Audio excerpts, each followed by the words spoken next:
Progression and part-time working are sometimes seen as incompatible. Historically, women, and I say this because 6 million of the UK's 8 million part-time workers are women, have felt their careers stall after working part-time. Our own Question of Time research found that the majority of UK workers still don't think it's possible to keep progressing while you work part-time. However, is this actually true in real life? Every week, millions of people download Squiggly Careers, the podcast that Sarah Ellis co-hosts alongside Helen Tupper, to hear their upbeat advice on how to keep developing your career your way. Both are co-founders of the careers company Amazing If, and authors of 2 Sunday Times best-selling books. Sarah began this venture when she was working at Sainsbury's head office. She asked for Fridays off so she could give that creative spirit inside her a go, a journey she talks about today. Sarah is in conversation with Claire Hawkins, Corporate Affairs and Investor Relations Director at Phoenix Group, the UK's largest long-term savings and retirement business. Claire epitomises the idea you can keep progressing while you work part-time. Indeed, she's worked part-time for most of her career. She joined Phoenix Group in 2000 in a technical finance role. Since then, she's taken various project roles within the business, before a move to investor relations, which led to her current role in corporate affairs, all as she flexed her days up and down to fit with her growing family. Now she is one of the most senior leaders in the business. Claire and Sarah talk about how to keep progressing, focusing on what you want and need from work, one step at a time. Hello, my name is Sarah Ellis and I'm one of the co-founders of a company called Amazing If. Hi, my name's Claire Hawkins. I'm the Director of Corporate Affairs and Investor Relations at the Phoenix Group. Top 3 tips if somebody is maybe already working part-time or thinking about working part-time. Don't sweat the destination. Enjoy the journey that you're on and make good decisions for that moment without worrying about where it's going to take you in 5 or 10 years' time. Know your why behind the work. I think if you know your motivations and what matters most to you, it keeps you honest and it gives you the ability to make often the bravest but also the best decisions in your career. Second would be say yes. Take the opportunities that present.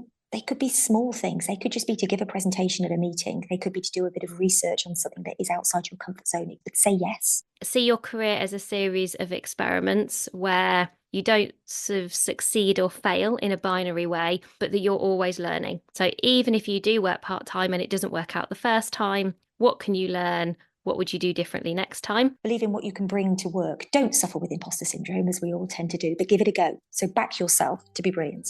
And then my final piece of advice, which is always my favourite bit of career advice generally, is to never live the same year twice.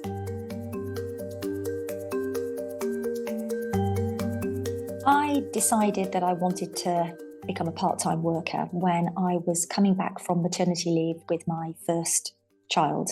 I have 2 boys, they're 24 and 21, so we're going back to the turn of the century when I was looking to get into part-time work. And my husband and I actually relocated, so I'd left my existing employer and I was looking for a new job, but felt really passionately that I wanted to carry on working. I trained very hard to become a chartered accountant, but felt very passionately that I wanted to make sure I was there and spent time with my little baby as well. So I went about trying to find a job which was linked to the qualifications that I had.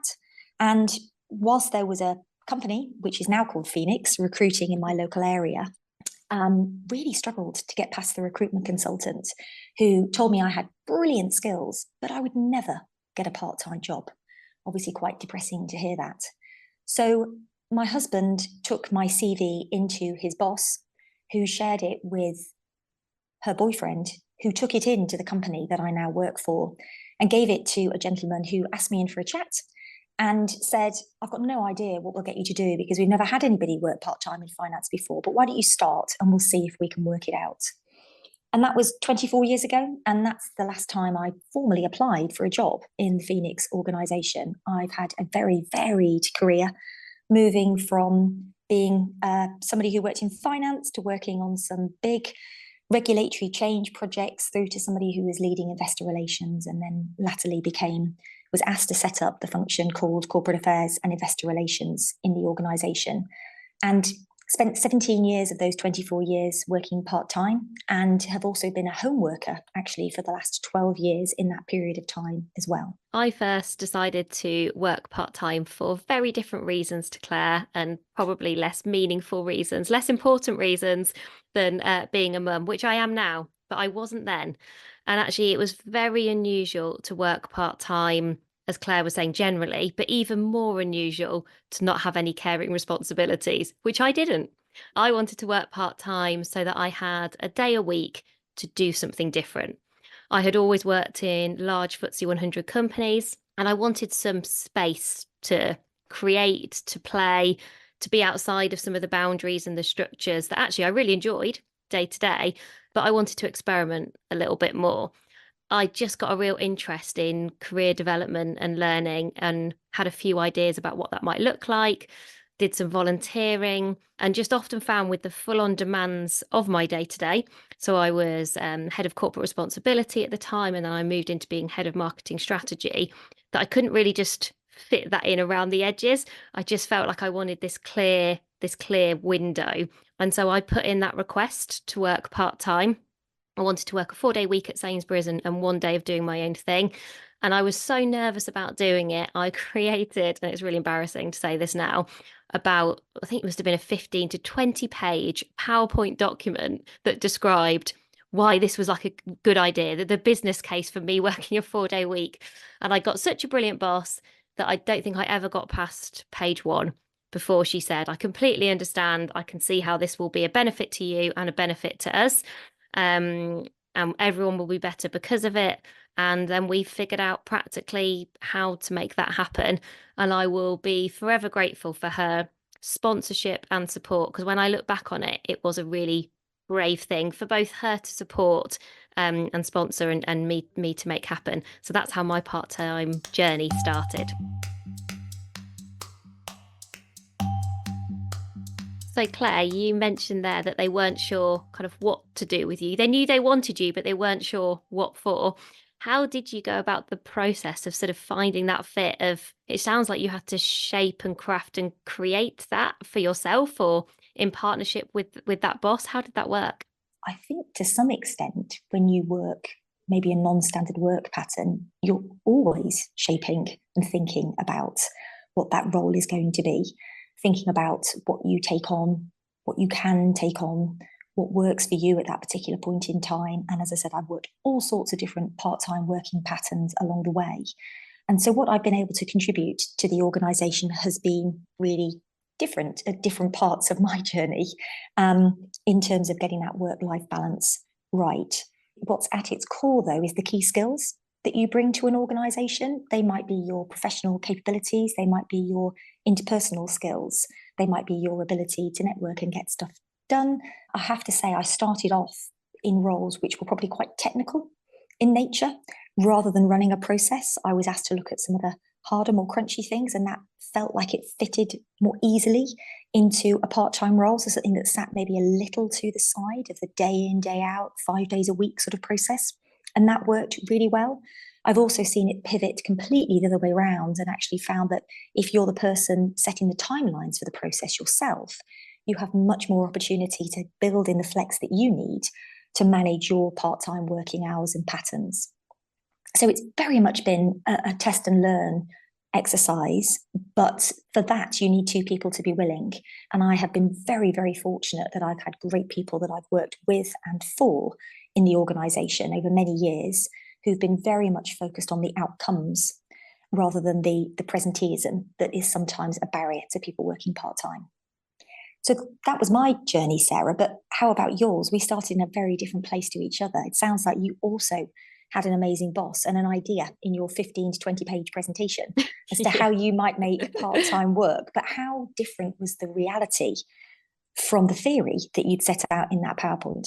I think the thing that worked particularly well for me was positioning part-time as a pilot, as a prototype. So rather than asking my boss or the organisation to commit to something that felt very different to anything they'd done before, because you are It doesn't sound very pioneering now to work a 4-day week, but at that time it was very unusual, particularly in the kind of roles that I was in and at the stage of my squiggly career that I was in. And so not seeing it as a sort of a full stop, a binary, yes, I'm getting a tick in the box here, or I'm getting a kind of cross and a no. It was a, how could we try this? What might this look like? Let's set a very clear point where we review. And then I think everybody relaxes a little bit, because it feels like you have got this moment where we're going to come back together and see, have we found our fit? Is it working for me? Is it working in the role that I'm in? Is it working in the organization? And then I think very quickly, and I'm sure you'd have some reflections on this as well, I think I got a lot better at boundaries.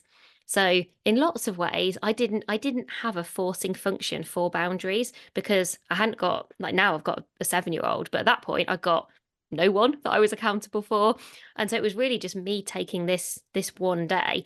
And so it would have been really easy and tempting, I think, to have said yes to the odd meeting, to let work happen on that 5th day, because my other stuff was never urgent. It was just like sort of me coming up with ideas for podcasts or for books, or sometimes doing work with other people, but often not by myself.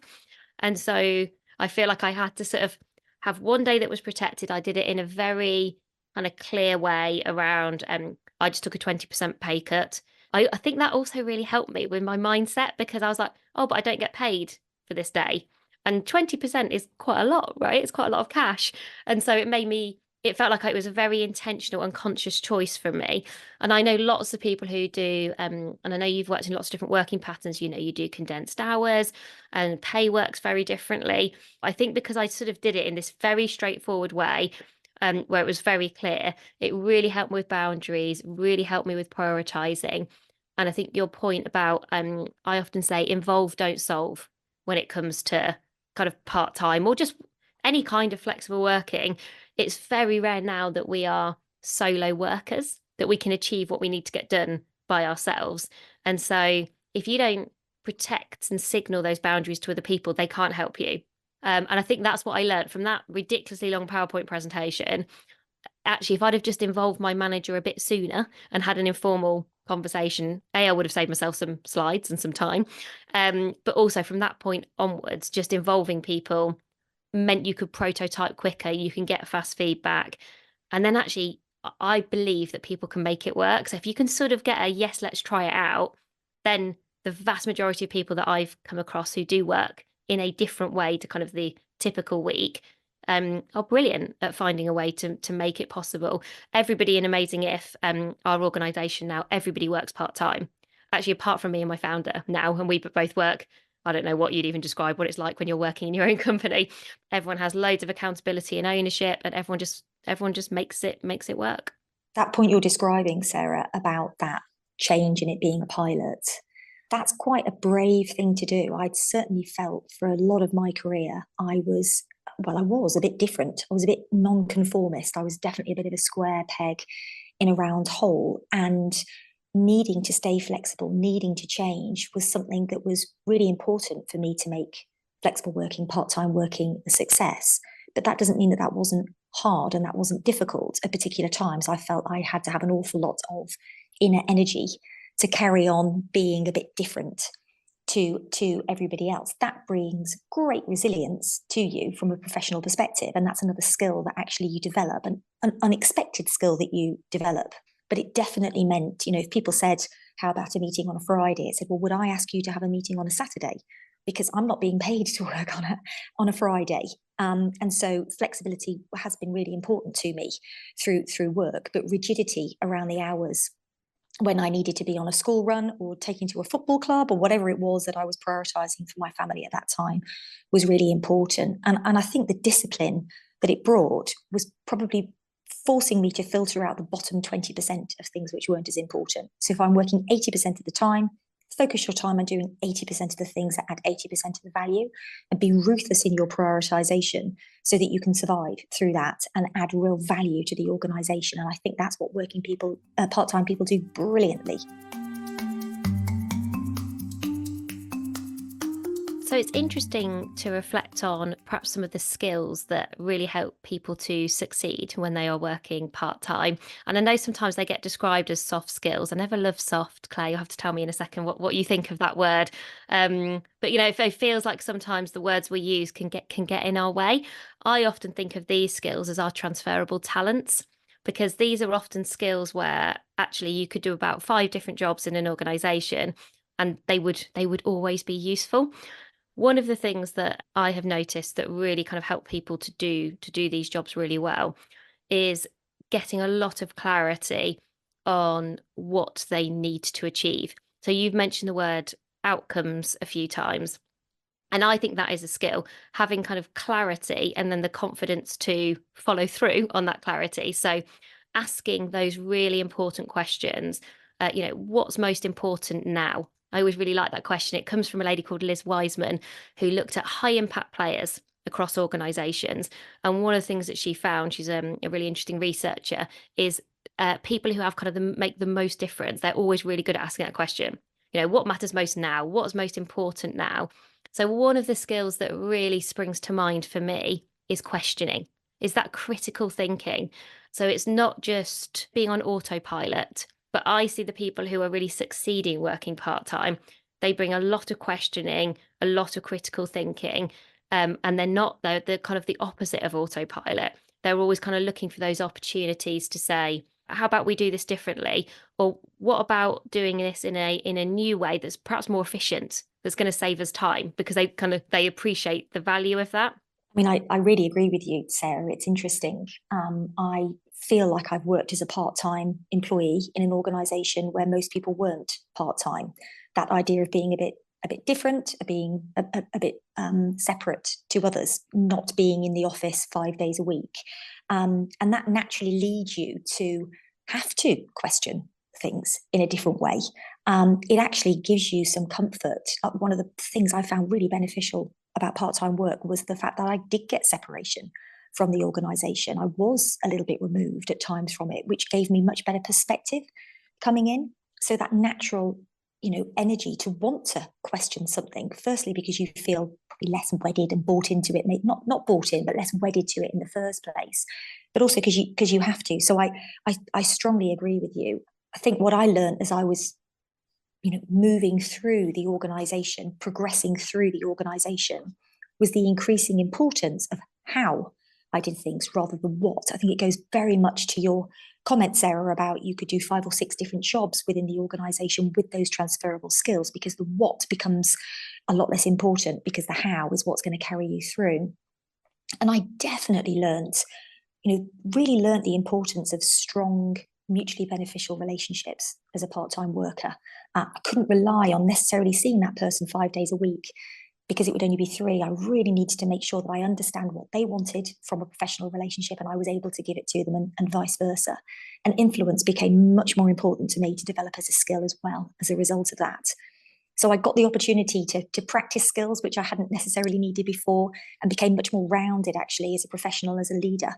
And for people listening, if I can just encourage you to watch out for, as somebody working part-time, deprioritizing your own development, because this is something that I still see in our Amazing If team, because everybody is so committed to those organizational goals and the team goals.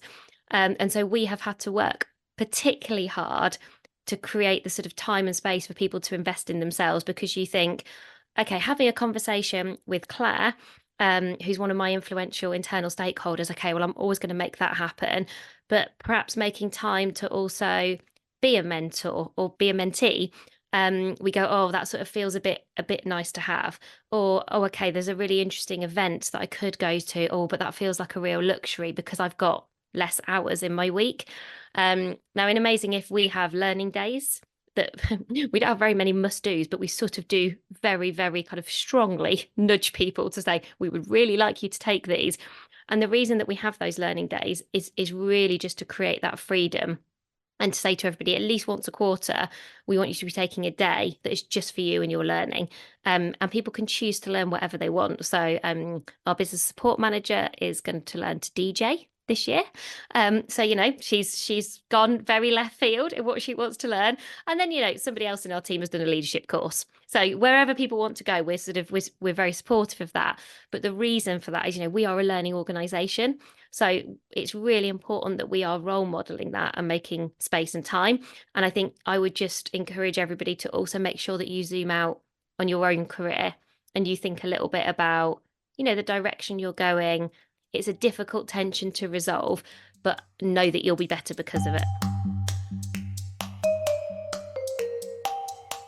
So opportunities like this podcast do give you that moment, that time and space to look back and reflect how much has changed. We're always so busy running forwards that sometimes we forget to take a moment.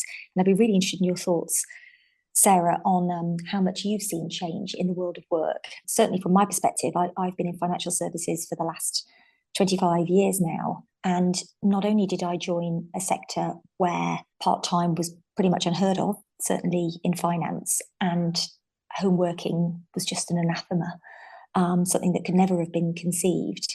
It was also a very male-dominated environment. Financial services is very well recognised as having been very slow to move on gender.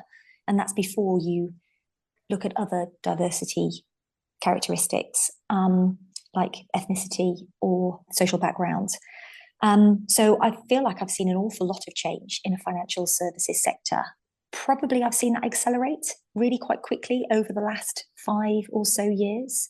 We have an awful lot of people working part-time in the organisation now, probably more at more junior levels than at more senior levels, which I always find quite frustrating because I've actually in some ways found it easier to balance your own destiny when you become more senior than it is actually to control when you're in a more junior position. But it's also been fantastic to see the sea change in women around the senior leadership table, which has been a definite step change in my time. And you cannot underestimate how important it is that people have that someone like me moment when they look into businesses. Definitely you can see that connection for people when I talk, not just as a female working in senior in the financial services sector, but when I talk to my story about being part-time and the journey of progression that I've taken to get to where I am today, you can see an awful lot of people thinking, gosh, wow, okay, that means that I can do this in a different way. And actually not just women, but also men reaching out and wanting to think about part-time. And Sarah, talking to your point, not just people because they happen to have kids, but for all sorts of different responsibilities. It might be caring responsibilities, it might be split careers, it could be all sorts of different things. I just think the fact that we're talking about it now in a much more open way, having the opportunity to have a podcast which is dedicated to it, wow, I mean, that is absolutely fantastic. And the more we talk about it, the more normalized it becomes and the easier it is for the next generation of people coming through.